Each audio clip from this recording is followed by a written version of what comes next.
నమస్తే అండి. నా పేరు ముళ్ళపూడి నాగేశ్వరరావు సార్. ఏం చేస్తుంటారు సార్? మొన్నటి వరకు YSR party spokes person Vijayawada city. Okay. Jaganmohan Reddy తీసుకునే నిర్ణయాలకి మాకు నచ్చక ఒక కాపు నాయకుడిగా రాజీనామా చేసి ప్రశాంతంగా ఉన్నాం. ఏంటి సార్, ఏ ప్రాంతం సార్ మీది? ఏ ఏరియా మీది? ఈ ఏరియానే తూర్పు నియోజకవర్గం. తూర్పు నియోజకవర్గం. ఇక్కడ ఎలా ఉంటుందంటారు పోటీ? గద్దె రామ్మోహన్ రావు గారు ఒకవైపు వైసీపీ నుంచి అవినాష్ గారు, ఇలా ఎలా ఉంటుందంటారు అసలు? 17,500 ఓట్లతో గతంలో గద్దె రామ్మోహన్ రావు గారు గెలిచారు. అవునా? ఇప్పుడు గతంలో 30,750 ఓట్లు జనసేనకు వచ్చినాయి. మరి వాళ్ళ జనసేన టీడీపీ అలయన్స్ అయ్యింది. గెలుపు అనేది ఏంటనేది మీకు తెలుసు కదండి. ప్లస్ ప్రతి డిపార్ట్మెంట్లో కూడా ప్రభుత్వ వ్యతిరేకత ఉంది, కానీ ప్రభుత్వ అనుకూలత అనేది లేదు. నవరత్నాలు ఇచ్చి కూడా మీరు ప్రజలకి చాలా ఇసుకిచ్చేసి కూర్చున్నారు. పెరిగిన రేట్లు, ఇంకోటి ఇసుక లేదు, మందు, రకరకాలై ప్రతి ఒక్క దాంట్లో కూడా. దానివల్ల ప్రతి ఒక్కళ్ళు కూడా గవర్నమెంట్ మార్పు కోరుకుంటున్నారు. అంతకుముందు చంద్రబాబు చెయ్యిలా నేను చేస్తాను, ఒక అడుగు వేస్తే నేను 10 అడుగులు వేస్తానని చెప్పి వచ్చిన గౌరవనీయులైన జగన్మోహన్ రెడ్డి గారు రావడానికి మేము కూడా సహకరించాం. గడప గడపకి వైఎస్ఆర్ పార్టీని తీసుకెళ్ళాం. సెకండ్ కేటర్ కార్యకర్తలను వదిలేశాడు, వాలంటీర్ల మీద డిఫెండ్ అయ్యాడు. చెప్పినవి ఏవి అమలు చేయకోకుండా ఓబులాపురం గనులు దోచుకున్నట్టుగా, బళ్ళారి గనులు దోచుకున్నట్టుగా రాష్ట్రంలో ఉన్న వనరులు మొత్తం దోచుకోవడానికి నీకు ఏం హక్కుంది? సంక్షేమ పథకాలు తప్పనిడిసి స్పెషల్ కేటగిరీ ఏది? దుగ్గరాజపట్నం పోర్ట్ ఏది? రైల్వే జోన్ ఏది? కడప స్టీల్ ప్లాంట్కి ఎన్నిసార్లు నువ్వు శంకుస్థాపన చేస్తావు చెప్పండి? ఎందుకని చేయలేకపోయావు? పేద ప్రజల కోసం నువ్వు పెట్టిన పథకాలు, for example CM relief fund ఉందా? వీటికి ఆరోగ్యశ్రీకి వర్తించని దానికి సీఎం రిలీఫ్ ఫండ్ అనేది ఉంటుంది. ఉందా? ఎవరికన్నా ఇచ్చి ఉన్నారా? తెలియజేయండి. 129 కులాలని 65 కులాలుగా విభజించి కార్పొరేషన్లు ఏర్పాటు చేసావు. ఒక్కొక్క కులానికి సంబంధించిన కార్పొరేషన్ నిధులు విధులు ఏంటో చెప్పండి. ఎవరెవరికి ఏమి ఇచ్చారో చెప్పండి. కాపు కార్పొరేషన్ ఎవరికి 2 లక్షల లోన్లు ఇచ్చారో చెప్పండి. విదేశీ విద్యా విధానం అని చెప్పి కాపులకి ఆ రోజున Chandrababu Naidu America, New Jersey, Texas అటు పంపినటువంటి విద్యార్థులు సర్టిఫికెట్లు కూడా అక్కడే ఉండిపోయినాయి. అవునంటారా కాదంటారా మీడియా వారు? 10 లక్షలు ఆ రోజున ఆయన గ్రాంట్ చేశాడు. ఇవ్వవలసిన 4 లక్షలు ఇవ్వక ఆ యూనివర్సిటీ వాళ్ళు మన సౌదీ కంట్రీస్ వెళ్తే కనుక ఒక పని ఏ విధంగా ఇరుక్కుపోతారు. నీలాంటి యువత అలా ఇరుక్కుపోయి మా విదేశీ విద్యా విధానానికి వెళ్ళినటువంటి విద్యార్థులు సర్టిఫికెట్లు అవి వచ్చినాయి. ఇంతవరకు బ్యాలెన్స్లు ఇచ్చారా మీరు? 3 లక్షలు 4 లక్షలు ఇవ్వాల్సిన వాళ్ళకి దానికి మళ్ళీ ఒక సిట్టు, దానికి ఎంక్వైరీ. ఏంటండి ఈ విధానాలు? ఈ విధానాలు ఏంటి అసలు? ఒక లోకమా? 180% మందుకు ఎడిట్ అయిపోయారు. మాకు స్పెషల్ కేటగిరీ తెస్తావంటే స్పెషల్ కేటగిరీ తెచ్చావండి. స్పెషల్ కేటగిరీ బ్రాందీ తెచ్చి చీప్ బ్రాందీ ప్రతి షాపుల్లో అమ్ముతున్నావు. రాజధాని తెస్తావు అనుకుంటే రాజధాని బ్రాండ్ అమ్ముతున్నావు, కానీ అవి మాత్రం ఒరిజినల్గా లేదు. వెరీ జ్యూర్ రాజధాని అంటే, క్యాపిటల్ అంటే ఏం చెప్తారు పిల్లలు? ఇప్పటికి 10 సంవత్సరాలు 5 సంవత్సరాల నుంచి చెప్పలేకుండా ఉన్నారు. ఈ పరిస్థితులు ఏంటండి? అదే చూడండి ఎంత వల్గారిటీ పెరిగిపోయిందో. ప్రతిపక్ష నాయకుల్ని గౌరవించే పద్ధతులు ఉన్నాయా? లేవు. ప్రతి ఒక్కటి నరకం చూపిస్తున్నావు. ఐఏఎస్లు ఐపీఎస్లు ఎప్పుడన్నా కోర్టులు శిక్షించడం అనేది మనం చూసామా? ఇవన్నీ కాదు సార్. ఒక విశ్లేషకులు నాగేశ్వర కానీ, అట్లాగే కుటుంబరావు కానీ, తెలకపల్లి రవి గారు కానీ, ఉండవల్లి అరుణ్ కుమార్ గారు కానీ, ఇప్పుడు అది కాకుండా లోక్సత్తా జయప్రకాష్ నారాయణ గారు కానీ, మేధావులు పెద్దవాళ్ళు శ్రవణ్ కుమార్ గారు కానీ, అందరూ కూడా మీ ప్రభుత్వం మీద ఎందుకండి వ్యతిరేకత? కాకుకి ఎందుకండి? లేదా మేము ప్రతిపక్ష నాయకులం, మేము వ్యతిరేకిస్తాం. కాకుకి ఎందుకు వ్యతిరేకత? మీరు చేసిన తప్పులు కేంద్రం చూపించటమే కదా. ఇప్పుడేదో మోడీ గారు కూడా జగన్కి వ్యతిరేకంగా నిర్ణయాలు తీసుకుంటున్నాం అంటున్నారు, కానీ we don't believe to the Modi also. Modi ఆలోచన విధానంతోనే చంద్రబాబు గారు అరెస్ట్ జరిగింది. మిమ్మల్ని గాలి జనార్దన్ రెడ్డి గారిని గౌరవనీయులైన జగన్మోహన్ రెడ్డి గారు అరెస్ట్ చేశారు. ఎక్కడన్నా విద్యార్థులు కానీ, ఐటీ అధికారులు కానీ, విదేశాల్లో కానీ, ఇక్కడ కానీ, కర్ణాటక కానీ, బళ్ళారి కానీ, మద్రాస్ కానీ, హైదరాబాద్ కానీ ఈ విధమైన ధర్నాలు స్పందన అనేది ఉందా? మీరు పెట్టిన కేసులు, ఆ కాగితాలు మొన్న మీరే తగలబెట్టేశారు. ఏంటి సార్ ఇది?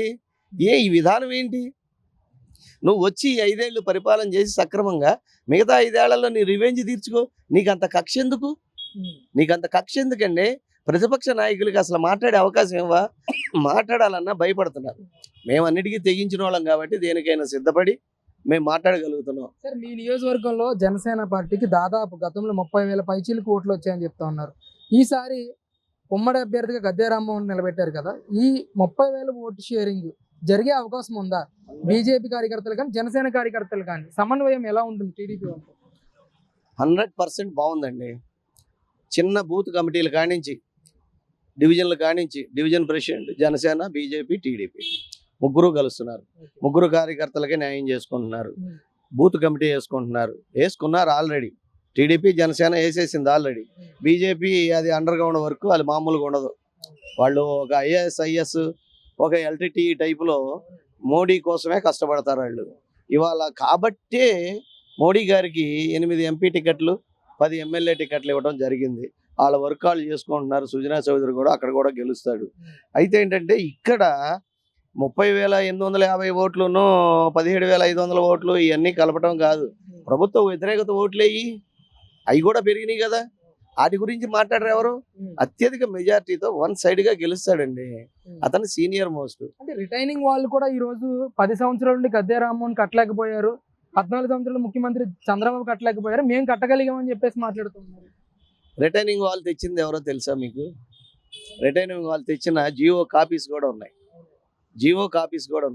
ప్రోటోకాల్ ప్రకారం ఆ గవర్నమెంట్ పోయింది, ఈ గవర్నమెంట్ వచ్చిన తర్వాత వీళ్ళకి కూడా ఫీడింగ్ కావాలి కాబట్టి పాపం మంచి రిటైనింగ్ వాళ్ళు అవి కాకుండా బోల్డని వర్కులు అన్నీ ఇచ్చారు. మా కృష్ణలంకని అభివృద్ధి చేసింది ఏమీ లేదు. రాజమండ్రి సెంట్రల్ జైలు చూసే ఉంటారు మీరు, బళ్ళారి జైలు చూసే ఉంటారు, వరంగల్ జైలు చూసి ఉంటారు. అండమాన్ జైలు కన్నా దారుణంగా తయారైంది మా కృష్ణలంక. ఆ పక్క హైవే గోడ, ఆ పక్క రెవిట్మెంట్ గోడ వాళ్ళు, ఈ రెండింటి మధ్యలో కృష్ణలంక ప్రాంతం. తూర్పు నుంచి దక్షిణాది నుంచి వచ్చిన ప్రజలు ఇక్కడ ఈ గోడ దాటి వెళ్ళటానికి సబ్వే లేవు మాకు. అక్కడ బ్రాందీ షాపు, అక్కడ జనాలందరూ ఆపేయటం, వాళ్ళ లాడ్జికి వచ్చిన కార్లు, లారీలు, బైకులు చూడండి. మీరు ఒకసారి వెళ్ళేటప్పుడు గమనించండి. What is the situation in Krishnalanka. 130,000 మంది జనం ఉన్నారు. ఆ రైతు మార్కెట్ తీసేశారు పీడబ్ల్యూడి గ్రౌండ్లోది. ఎక్కడికో పంపారు. 100 రూపాయలు పెట్టి సరుకులు తెచ్చుకుని ఇంట్లో వాడుకునేవాళ్ళు, మధ్య తరగతి బీదా బిక్కి వాళ్ళు. వీళ్ళందరూ కూడా అయ్యా ఇవాళ నరకం అనిపిస్తున్నారు. ఇక్కడ ఆ ఒక్క సబ్వేలోంచి వెళ్ళైపోతున్నాయి. అక్కడ ఎక్స్టెండ్ చేయలే రోడ్డు. ఆ చివరి సబ్వే ఉంది. ఆ సబ్వే దగ్గర యాక్సిడెంట్ అయితే 10 మంది 5గురు చచ్చిపోతున్నారు. ఈ బ్రిడ్జి మించి దిగుతూ మా సమస్యలు బోల్డన్ని ఉన్నాయి. మా కృష్ణలంక 125,000 మంది జనం ఊళ్ళోకి వెళ్ళాలన్నా, పనులకు వెళ్ళాలన్నా, దేనికి వెళ్ళాలన్నా రోడ్డు దాటాలి, హైవే. అది దాటడానికి మాకు ఫుట్ బ్రిడ్జి కావాల్సిందే, అండర్ గ్రౌండ్ కావాల్సిందే, ఇంకో సబ్వే కావాల్సిందే. అది కాకుండా ఇక్కడ అనేక కృష్ణలంకలో సమస్యలు ఉన్నాయి. ఇవన్నీ కూడా ప్రశాంతంగా చేశాడు, తీరుస్తున్నాడు. ఏం అభివృద్ధి చేశాడు? జూనియర్ కాలేజ్ తెచ్చింది ఎవరు చెప్పండి? జూనియర్ కాలేజ్ తెచ్చింది ఎవరు? ఇండోర్ స్టేడియం కట్టింది ఎవరు? వాకర్స్ ట్రాక్లు ఇవన్నీ చేసింది ఎవరు? అనేకమైన అభివృద్ధి పనులు చేశారు. సీసీ రోడ్ వేస్తుంటే సీసీ రోడ్డుకు కూడా లోకల్ పర్సన్ ఫస్ట్ ప్రిఫరెన్స్ ఎమ్మెల్యేకి ఇవ్వాలి. ప్రోటోకాల్ ప్రకారం ఎమ్మెల్యేని పిలవకోకుండా వైఎస్ఆర్ పార్టీ వాళ్ళు వెళ్ళి వాళ్ళు చేసుకుంటే కార్యక్రమం న్యాయం ఉండాలి కదండి. ఇప్పుడు ఏ కార్యక్రమం అయినా ముఖ్యమంత్రి, గవర్నర్ ఫస్ట్ పర్సన్, మనకి జిల్లాలో ప్రెసిడెంట్ పంచాయతీలకి, అట్లాగే మన కాన్స్టిట్యూషన్కి ఎమ్మెల్యే ప్రిఫరెన్స్ ఎక్కడ ఇస్తున్నారు? ఇప్పుడు గద్దె రామ్మోహన్ లాంటి ఉంటే ఎలాంటి బాధలు ఉండవండి. అలా కాకోకుండా ఒక 4-5 కార్పొరేటర్లు వాళ్ళు గెలిస్తేనే వాళ్ళు కార్పొరేటర్లో బస్సులో కండక్టర్లో అర్థం కావట్లా. ఇల్లు కట్టుకుంటుంటే వెళ్ళి టికెట్లు కొట్టినట్టు కొట్టేస్తున్నారు. బిల్డర్స్ దగ్గర, హౌస్ హోల్డర్స్ దగ్గర చాలా దారుణంగా వ్యవస్థ ఉంది. ఇలాంటి వాళ్ళందరినీ మార్చుకోవాలి. ఆ కుర్రోడు మంచోడే, అవినాష్ అన్నోడు మంచోడే. అతని పద్ధతిలో అతని వేలో అతను వెళ్తున్నాడు ఏమైనా గెలవాలని. కానీ అతనికి మైనస్ ప్రజా వ్యతిరేకతగా ఉన్నటువంటి వైఎస్ఆర్ పార్టీనే. అంతకు మించి మేమేం చెప్పండి. అది పరిస్థితి. ఓవరాల్ గా పోటీ ఎలా ఉంటుంది? కూటమి ఒకవైపు, వైసీపీ ఒకవైపు. ఈసారి ఎలా ఉండిపోతుంది పోటీ? వైఎస్ఆర్ పార్టీకి సైనికులు లేరు. ఫర్ ఎగ్జాంపుల్ మటన్ దమ్ బిర్యానీలు ఉన్నాయి, చక్కగా పలావ్ ఉంది, భోజనాలు ఉన్నాయి, తినేయాలండి అమ్మా, ఉండండి అమ్మా. విజయసాయి రెడ్డి బాబాయ్ మాట్లాడుతున్నాడు. ఉన్నారా ప్రజలు? చంద్రబాబు అదే జగన్మోహన్ రెడ్డి మీద చెప్పులు గిరాటేయటం, వచ్చిన వాళ్ళు అక్కడ ఇక్కడ కూర్చొని బార్ అండ్ పబ్ లాగా. ఏది మీ వేదిక మందు తాగటం, ఎవరి కాళ్ళు వెళ్ళిపోవటం తప్పనిడిచి నవరత్నాలు ఇచ్చి కూడా ఎక్కడ పొరపాటు జరిగింది? ఎవరి సజ్జల, ఎవరి నీ సలహాదారులు, ఎవరిస్తున్నారు మీకు ఈ సలహాలు? అంత ఇదిగా 51-52% నీకు ఓటింగ్ ఇచ్చారే ఎంపీలు కానించి ఎమ్మెల్యేలు కానించి, ఎందుకు 4 సంవత్సరాల్లో దూరం అయిపోయావు? ఆలోచించండి ఒకసారి. ఇదంతా వన్ సైడ్ ప్రజలదే తప్ప, ప్రతిపక్షాలది తప్ప.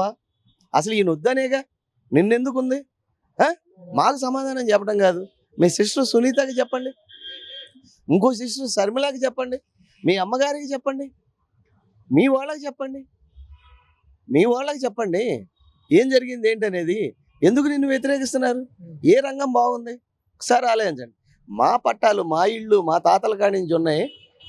ఆ ఎంప్లాయ్ ఎవడో వచ్చి ఆడు చెప్తే మేము అమ్ముకోవాలా? మా కూతురు పెళ్ళికో లేదా ఇంకోటో, మా పిల్లల విద్యా విధానానికో మీరు చెప్పడం ఏంటి?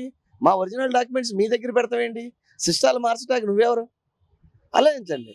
ప్రతి రంగం అండి, చెత్త కానించి ఆర్టీసీ ఛార్జీలు కానించి, ఒక్కటి కాదు ఒక లోకం కాదు, ప్రతి డిపార్ట్మెంట్ సఫర్ అయిపోతుంది. ప్రతి ఒక్కడు కూడా ఇదివరకు ఒక క్వార్టరు 55 రూపాయలు పెట్టి తీసుకున్నాడు, ఇంకో 50 రూపాయలు టచింగ్, 500 కూలి వస్తే 400 ఇంటికి వెళ్ళాయి. ఇవ్వాలండి. ఆలోచించండి. 100% మందు తాగేవాళ్ళు ఎంత నరకం అయిపోయిందండి ఇవాళ. ఆలోచించి మీరు కూడా, ప్రజలు మారారు, మీడియా వారు మీరు మారండి.